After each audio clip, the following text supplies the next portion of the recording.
శ్రీ మహాగణాధిపతయే నమః. శ్రీ గురుభ్యో నమః. కార్తీక మాసం 4వ రోజు. ఈరోజు కూడా ప్రతిరోజులాగానే కార్తీక స్నానం, దీపదానాలు, బ్రాహ్మణులకు స్వయంపాక దానం ఇచ్చుకోవాలి. ఈరోజు కదంబ పుష్పాలతో విష్ణువుని కానీ, అమ్మవారిని కానీ, శివుణ్ణి కానీ పూజిస్తే సకల శుభాలు కలుగుతాయి. ఈరోజు వినవలసిన కథ అజామీలోపాఖ్యానం. వశిష్ఠుడు జనక మహారాజుకి ఇలా చెప్పసాగాడు. పూర్వం కన్యాకుబ్జం అనే ప్రాంతంలో అజామీలుడు అనే ఒక బ్రాహ్మణుడు ఉండేవాడు. అతని తల్లిదండ్రులు గొప్ప పండితులు. అజామీలుడు తన 16వ ఏట ఒక వేశ్య వ్యామోహంలో పడతాడు. వ్యసనాల బారిన పడతాడు. 16వ ఏట బోయస్త్రీని పెళ్లి చేసుకున్న అజామీలుడు 88 ఏళ్ల దాకా కాపురం చేశాడు. ఆ సమయంలో చాలా పాపాలు చేశాడు.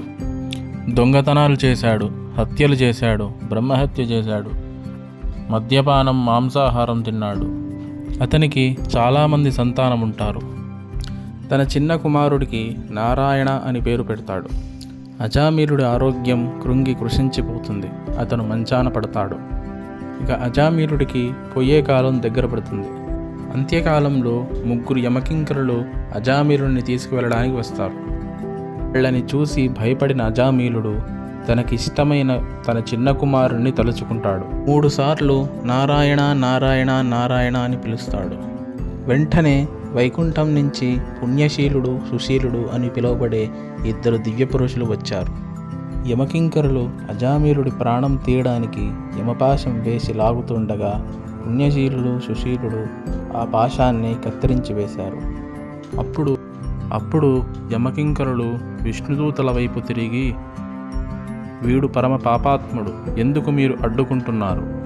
పరమ పవిత్రమైన బ్రాహ్మణ వంశంలో పుట్టి 16వ ఏట దాకా వేదాలు చదివి 16వ ఏటలో ఒక వేశ్యాలోలత్వంలో పడి తల్లిదండ్రులను, కట్టుకున్న భార్యను చంపేసి తన ఆస్తినంతా వేశ్యపాలు చేసి వేశ్యను తిరిగి వేశ్యను పెళ్లాడి చాలా పాపాలు చేశాడు. తినకూడనివి తిన్నాడు, తాగకూడనివి తాగాడు. ఇటువంటి వాణ్ణి మేము నరకానికి తీసుకువెళ్ళాలి అని అన్నారు. ఎందుకు మీరు వీణ్ణి రక్షిస్తున్నారు అని అడిగారు. అప్పుడు విష్ణుకింకరులు, యమదూతలారా, మీరు చెప్పిందంతా నిజమే. వీడు చాలా పాపాత్ముడు, కానీ వీడిప్పుడు ఒక పుణ్యం చేశాడు. మీరు వాడి ప్రాణం తీస్తుండగా 3 సార్లు నారాయణ నామస్మరణ చేశాడు. అప్పుడు వెంటనే యమకింకరులు, వాడు తలుచుకుంది వాడి కొడుకు నారాయణని, వైకుంఠంలో ఉన్న విష్ణుమూర్తిని కాదు అని అన్నారు. అప్పుడు విష్ణుకింకరులు ఇలా అన్నారు, హాస్యానికైనా, భయానికైనా, ప్రీతితో అయినా, ఏ వంకతో అయినా నారాయణ నామస్మరణ చేస్తే పాపాలు పోతాయి. కావాలంటే మీరు వెళ్ళి మీ యమధర్మరాజుని అడగండి అని అన్నారు. అప్పుడు వాళ్ళు వెంటనే యమధర్మరాజు దగ్గరికి వెళ్ళి జరిగిందంతా చెప్తారు. అప్పుడు యమధర్మరాజు, విష్ణుకింకరులు చెప్పింది నిజమే, ఏ వంకతో హరినామస్మరణ చేసినా అది పుణ్యమే అని అంటాడు. అటువంటి వారిని మీరు తీసుకుని రావద్దు అంటాడు. అప్పుడు అజామీలుడు ఆ విష్ణుకింకరులకు నమస్కారం చేస్తాడు. ఇంతలో వాళ్ళు మాయమైపోతారు. అప్పుడు అజామీలుడికి కనువిప్పు కలుగుతుంది. తను చేసిన అకృత్యాలను తలుచుకొని బాధపడతాడు. ఎప్పుడైతే విష్ణుకింకరులు తిరిగి తన ప్రాణాన్ని ఇస్తారో అప్పుడే అజామీలుడి అనారోగ్యం పూర్తిగా పోతుంది. మరో 10 ఏళ్ళు బ్రతుకుతావు అని విష్ణుకింకరులు అజామీలుడికి చెప్తారు. ఇప్పుడు పశ్చాత్తాపం కలిగిన అజామీలుడు వెంటనే ఎవరికీ చెప్పకుండా బదరీ క్షేత్రంకు వెళ్ళి 10 ఏళ్ళు అక్కడ తపస్సు చేసి ముక్తి పొందుతాడు. ఇది హరినామస్మరణ మహత్యం.